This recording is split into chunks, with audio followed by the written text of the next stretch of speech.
On this week's Hockey Inside Out, how badly are you missing Jonathan Drouin? And is it time to bring back Ryan Poehling?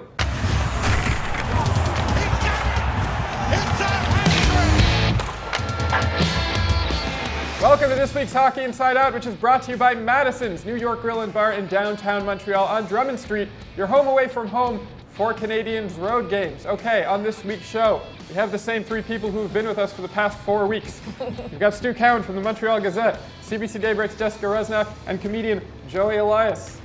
I'm going to bring up the Canadiens' 8-game losing streak one last time. Hopefully we won't have to talk about it for the rest of the season. We can erase it from our memories, and it'll just become something funny that we can all laugh about in the spring. But before we never bring this up again, what I want to ask the panel is, who do you think has been the best player on the Canadiens during their last 10 games, not named Brendan Gallagher? Well, I would have to say Ben Chiarot. He's amazed me just playing 28, 29, 30 minutes a game, more ice time than Weber, more ice time than Petrie most games. And this is a guy who started off the season on the second pairing, dropped down to the third pairing, and we were going, oh man, this guy, another bad off-season free agent signing by Marc Bergevin. But he's really picked up his game when they needed it, and he's been a beast back there. I mean, he's been eating up minutes. He's been playing physical. He's played well when he's been Weber. They've moved him back between Weber and Petrie, and just logged a ton of minutes. So to me, he's been, apart from being Gallagher is Gallagher, but he's been the best. He's impressive and most surprising also, just the way he's played the last little stretch. I agree with you, especially at the beginning of the year. He looked a little bit slow, and some were wondering, was this a good signing by Marc Bergevin? But he was able to pick up a lot of the load there throughout that losing streak. But also have been pretty impressed with Nick Suzuki, young guy making his NHL debut this year with the Canadiens, and then going through an 8-game losing streak where things are not so easy. You could tell it was starting to get to some of the players that they were getting very frustrated with it, and they were just trying to figure out a way out of it. And for Nick Suzuki to not let it weigh on him or get overwhelmed with everything, I think that's a great sign of things to come. I'm going to go with Nate Thompson. I think that when he first got here, people didn't really know what he was about. And look, the last few weeks, he's proven that he's second best on the team in face-offs. I believe Lehkonen is just like a small fraction ahead of him. We mentioned that last week, where he was in, on a key face-off. He's got a little bit of grit, and I just think that he's one of those surprises that nobody thought was going to even be on the board. And I like his type of play. I like his character. Suzuki, what's really impressed me is he's getting better every game, and he's so calm. And like, you forget he's 20 years old. He's so calm, so patient with the puck, smart with the puck. He's a really good hockey player. Nate Thompson, if you saw the reaction on the bench after he scored that goal in New York in the last minute to win the game, that showed the players were more happy than him. The guys on this team love Nate Thompson. He's Uncle Nate. He's their leader. He's the guy in the room. He sort of replaced a little bit of what Andrew Shaw was as the most popular guy in the room. It's hard not to like Nate Thompson. I think just the joy you saw on the bench after he scored that goal from his teammates says a lot about what he means to this team. I'm going to go with Nate Thompson as well, just because he's my age and he's still playing professional sports. It's my pick. Yoel Armia scored his 11th goal in the 4-1 win against Pittsburgh on Tuesday night. Do you think he has it in him to become a 30-goal scorer in the NHL? I think he does. I don't know if he knows that he does. I watch him, and it's frustrating at times because he is so good. Like, he has got everything. He's got size, he's got hands, he can skate, he can hit, he can shoot. When he decides he's not going to give up the puck, nobody can get the puck off him. He's almost like a man playing against boys. He's so good. We're seeing why he was a first-round draft pick by Buffalo, I believe 16th overall. I think he's such a quiet guy. I'm trying to say that again. When you talk to him, and I think he's just this big, nice, sort of laid-back guy. And I honestly don't know if he knows how good he is. He should be realizing that now. When you talk to his teammates about it, they say you should see this guy in practice. I mean, we do watch him in practice, the skill he has. But I think he's starting to get, the confidence is so important in pro sports. I think he's starting to get it, and I think he's starting to realize how good he can be. Does he have the talent to score 30 goals? Definitely. Will he? We'll see. I think it's obviously going to be up to him. I feel like this year is going to be a big year for Yoel Armia. Just the way he started the year, that he seems like he's a different kind of player. As we mentioned, he's got that size that and the strength to hold on to the puck that some other players aren't able to do. And you're starting to see him feeling better about himself and the confidence that you mentioned. And I think that this year, I don't know if he will get to 30, but I think he's definitely going to be a huge factor when it comes to scoring goals for the Canadiens. Well, he's got 11 and his career high is 13, so he's on pace to get close to 30. Yep. 30 goals in the NHL for anybody is a incredible feat in this day and age. It's a big number now. It is. I mean, when I started watching hockey, 50, 60 goals from a winger was the norm. 30 is a nice number. If he gets close to 30, that'd be great.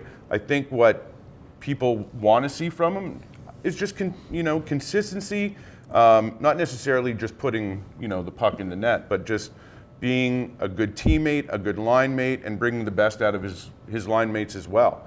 What could happen is that when other teams face him now, they're going to focus in on him, and now you got two other players that are exposed. So hopefully his success will lead to other players' success as well. And last year I was wondering why he was on the power play so much, and then Claude Julien's patience with him has paid off. We were talking about the 8-game losing streak earlier. Claude Julien's patience through that has paid off also.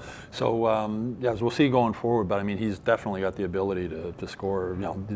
The way he is now, you'd think he'd get 20 at least this year, but I think the potential for him in the future is he could score 30. I mean, he was a mid 16th overall draft pick. He's got talent. I think it would be surprising if he only gets 20. He'd have to hit a slump to do that. It's just exciting for me to see the Canadiens have a player who's entering his prime, could be a power forward in the future. One thing we're all Canadiens fans and us in the media sometimes are guilty of also is we have our expectations. Some of these guys are too high. Alex Galchenyuk's going to score 50 goals or whatever. So I think we should keep them calm. But I mean, he does 20 goals this season. He should get that 25. Can he score 30 in the future? I think he can, but we'll see. Okay, well, I believe in you, Yoel Armia, okay? I'm raising my expectations high. I think you can do it. Do you think the Canadiens are missing Jonathan Drouin a little bit more than everyone expected? From a fan standpoint, I guess. Well, I think it's just because with him and Paul Byron sort of being out at that time, those are two players that they've had on the roster that they depended on, and then they had to go and see who they could fill there. Jonathan Drouin will definitely be a boost for them when he is able to come back, but I think it shows that that they are sort of missing, I think, a player that is used to playing in the NHL on a consistent basis rather than calling those up from Laval and getting those nervous jitters out of the way before playing. And this was a new and improved Jonathan Drouin we had this season. I mean, he came to play this year. I think he had something to prove. I think last season was a disaster for him at the end. He's a big reason why they didn't make the playoffs, because he didn't produce down the stretch. I think that ate on him over the summer. He did video work with Dominic Ducharme over the summer. So the player that Jonathan Drouin was this year was not the player we saw at the end of last season. So that's why they're missing him so much. And anytime you lose a player that's averaging just under a point a game when he went out, of course you're going to miss that. And yeah, he was playing with, I'm going to say, a little bit of a chip on his shoulder this year. He had something to prove. He wanted to make sure that everybody who doubted what he had, there's no doubt he's talented. But when he came from Tampa, people were, especially because of who they gave away for him, right? And Sergachev. They were very, and I was even wary, like, why is a guy like Yzerman giving up on a prospect like this so easily? And now he's come to fruition. Unfortunately, he's injured. And hopefully when he comes back, we always know that people come back from injuries. It takes them a couple of games to get into game shape. Hopefully the wrist is healthy and he picks up right where he left off. It goes back to what I was saying earlier about the expectations in this city of people. The expectations on him when he came in here were huge. I remember the Canadiens did a video. They had him down in old Montreal asking fans how many goals he's going to score. 50. He's going to get 100 points. He's going to get this.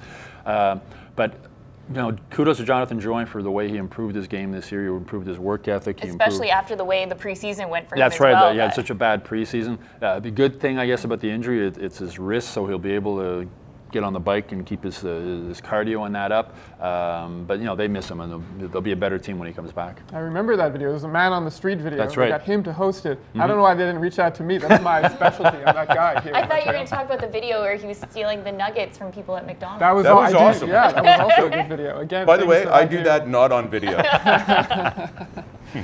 The first half of the show has been brought to you by Madison's New York Grill and Bar in downtown Montreal on Drummond Street. That's the one across the street from the Bell Center. They do holiday parties and corporate events. Why do you think the Canadiens have not recalled Ryan Poehling from the Laval Rocket yet? Has he taken a step back further than anticipated, do you think? Ryan Poehling's probably asking himself the same question. I still think, when he got sent down at the beginning of the season, he didn't take it well. He said his head wasn't in it. He was down. And to think that way, okay, but I think maybe to say it publicly wasn't the best thing for him to do. He obviously, if he was playing really good, he would be back up here, because when they sent him down, Marc Bergevin said he wouldn't be down for long. He stayed there longer. They've been using him on the wing. They've been using him at center. They've been moving him around. Big jump from NCAA hockey to the NHL. So many different things as far as Caden Primo was talking about how his sleep patterns were screwed up. Just he's not used to getting home at 2 in the morning and after playing a game and trying to sleep. So there's a whole bunch of things that go into it.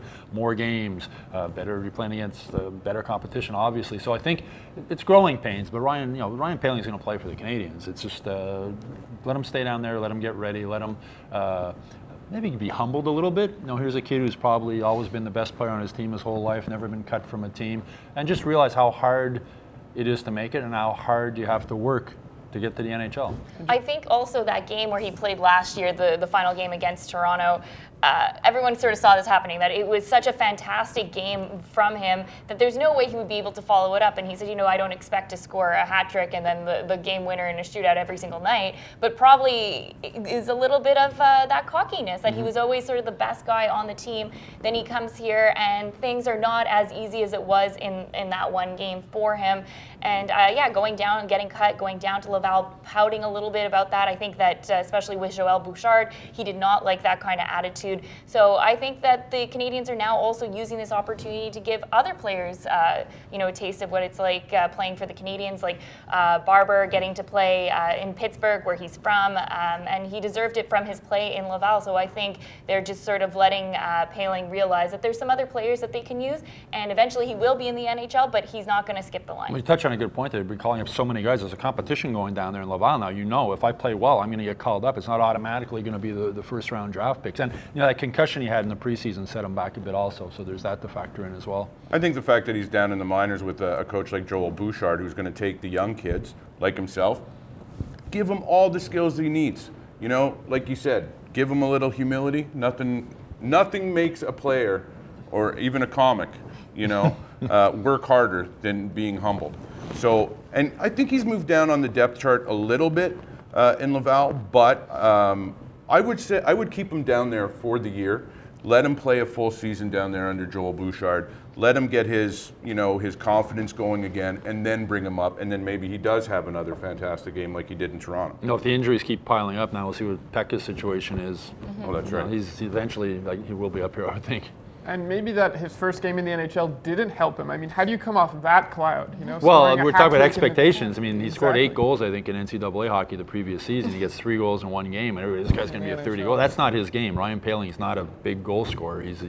I would have quit after that. Just retire, hang it up right there. One game, done. Here's my jersey, thanks. That's it. Going back to last Thursday night's game against Colorado, were you surprised that there was no suspension or even penalty against Colorado's Nikita Zadorov after he hit and ended up concussing Jesperi Kotkaniemi in what looked like a malicious hit with intent to injure? That's intent to injure. That's the key. People can argue if it was a slew foot, not a slew foot. It looked like some kind of a karate or judo takedown or something is what it looked like to me. And when he went down, I thought Kotkaniemi had broken his neck. The way he fell, I don't think I've ever seen a hockey player fall so awkwardly. His head went, I thought he had broken his neck. I really did. And I think that's one of the things at the NHL, they need an intent to injure. That wasn't a hockey hit. He slammed this guy down to the ice, and there was an intent to injure there. And the NHL, for whatever reason, they just, Department of Player Safety, which is run by George Parros, who made his living punching guys in the face. I don't understand it. And we keep saying eventually the guy's going to break his neck or die on the ice, and George Parros is going to give the guy a 2-game suspension or maybe just a fine. It's crazy. That was, I thought, an attempt to injure Jesperi Kotkaniemi, and he gave him a concussion. We'll see what happens going forward. But Kotkaniemi's lucky he wasn't carried off the ice on a stretcher. Yeah, and I think definitely going forward, if the NHL continues to want to say that they want to make this game safer, well, then this was a perfect example of it. You called it a judo move or whatever. It reminded me of WWE, the way the cartwheel went down. And the head was the first one to go down. The head, the neck, he needed help to get off the ice. And this was something that definitely should have had a penalty associated with it. And it would have been nice if the NHL reviewed it and decided to do something about it so that going forward, this is not sort of acceptable in the NHL. I think the problem the NHL has is that everybody is there's no guideline. You know what I mean? Yeah. So if I get suspended because I've had suspensions before, I'm going to get 5 games. You do the same thing, but it's your first offense, you're going to get 1 game. No. What the NHL has to do is go, listen, if it's a head injury, right away. This person I say is, if you injure somebody and they're concussed, that player, if it was dubbed intentional, they are not to play in the NHL until that player that they injured comes back. Because there's a lack of respect, I think, in the NHL right now between players. You see the headshots, you see the slew footing, and I think that if you say to somebody, listen, even if it was unintentional, but you did that and they're injured, you're going to sit out 30, 40, 50 games. I think people in the league will be a little bit more careful with their sticks, with their hitting from behind. The hitting from behind is just out of control. In the NHL, they always protect the attacker as opposed to the victim. Mm-hmm. And Brady Tkachuk jumps a guy from behind, slams him into the ice. It brought back memories to me of the Bertuzzi incident. Thankfully, the player wasn't injured on the play, but that's the NHL. If he wasn't injured, it's okay. It doesn't matter what the intent was. The guy walked away. I mean, Brady Tkachuk was fined $2,000. I'm sure he pulled it out of his wallet. Exactly. And said, well, the fines are ridiculous. But more than that, if Brady Tkachuk is a I don't want to say a dirty player, but he takes his cheap shots here and there. And if he says, I can get away with that, just a fine, then what does he do next? Well, the fact that the fines that are limited. Mm-hmm. And I get the... that's the players' union. Yeah, I understand the union is strong, but the NHL has to say, listen, $2,000 or $2,500 to these guys, that's what most of these players get from in an envelope for food when they're on the road. Fines mean nothing to these guys. You got to suspend them. Make Brady Tkachuk sit a game. That's going to hurt him more than... I still like the idea of you do not play until the player you injured comes back. But the NHL won't protect its... Kotkaniemi is a young star player. Look at the NFL. They do everything they can to protect the quarterbacks. In the NBA, they protect their star players. In the NHL, they protect the guys who run around hurting their star players. And I don't know if it has something to do with the concussion lawsuit. Gary Bettman still got his head in the sand saying hockey has no relation to CTE or concussions while all the other sports have. And it's just, I shake my head at it at times. And again, I'm just thankful Jesperi Kotkaniemi wasn't seriously injured and thankfully didn't break his neck on that play. Yeah. That's all for this week's show, which has been brought to you by Madison's New York Grill and Bar in downtown Montreal on Drummond Street across from the Bell Centre. You can wait out the traffic and enjoy their $10 specials after every Canadiens game. Okay, at this point in the season, do you think the Canadiens will make the playoffs? I'm going to give them a 65% chance. What will you give them? Let us know in the comments section and tell us why. I'm Adam Susser, and we'll see you back here next Thursday.